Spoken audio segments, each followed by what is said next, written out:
This tutorial is going to be how you can do the satin weave.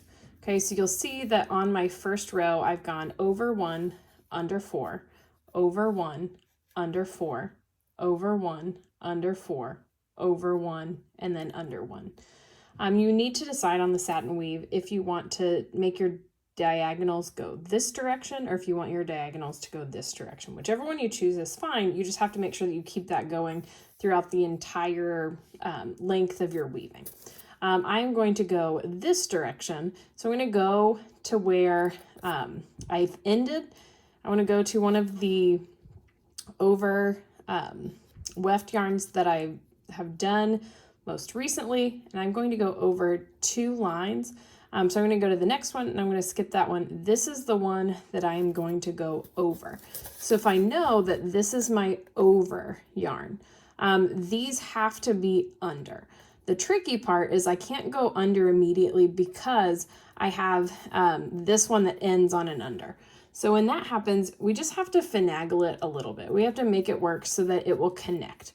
So what I'm going to do is I'm going to go over 1, under 2, then I can continue with my normal over 1, under 4, over 1, under 4. So that's what I'm going to do. So I'm going to go over this one, go under these 4, over 1, under 4, over 1, and then I'm going to end going over 3.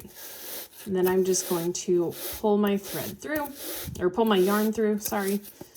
But I'm going to be very careful not to pull my weft yarns too tight because I don't want to pull in the edges of my weaving. Okay, so you'll see that every time I'm going over on a warp yarn with my weft yarn, it's going to be skipping a line and then going over the next one. So if I look to keep the pattern going, I need to go over this one. But as you can tell, I have my weft yarn is ending on an under, so I have to go over for the next one. So what I'm going to do is I'm just going to go over 2 and then under 4, over 1, under 4, over 1. Find my end. So over 2, under 4, over 1, under 4, over 1, under 4, and I end over 1.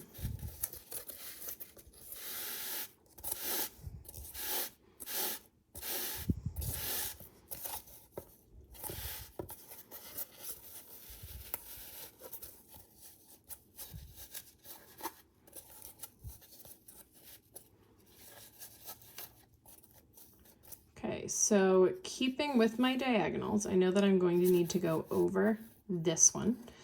So then I need to go under these 4, over this one. So I'm going to go under 2, over 1, under 4, over 1, under 4, over 1.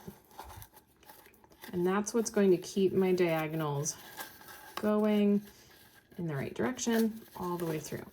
So you just have to think every time you get to an end, what am I supposed to do? Which warp yarns do I need to go under? Which warp yarns do I need to go over?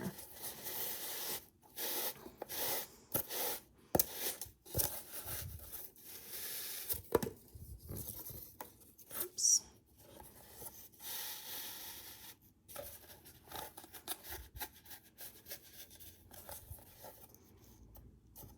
Okay, now I'm going to continue on.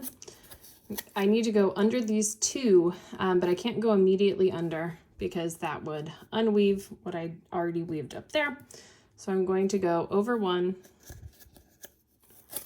under 1, over 1, and then under 4, over 1,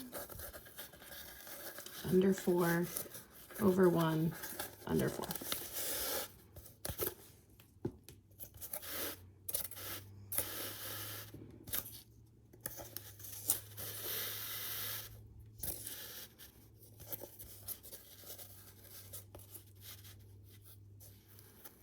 Now I'm just going to do one more line and then I'm going to point something out to you that might help you kind of figure out how you are doing on this type of weave.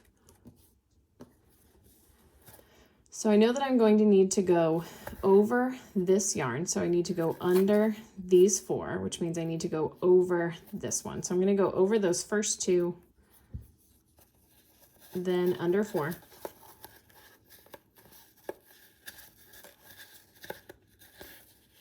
Over 1,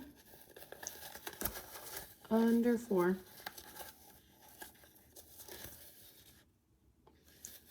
over 1, under 4, over 1.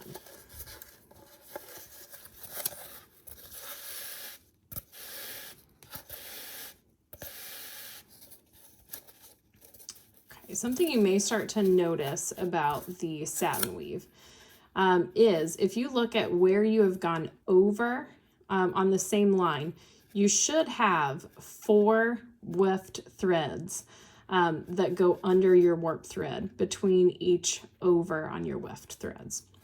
So just a little tidbit to kind of help you figure out and check your work to see how am I doing on the satin weave.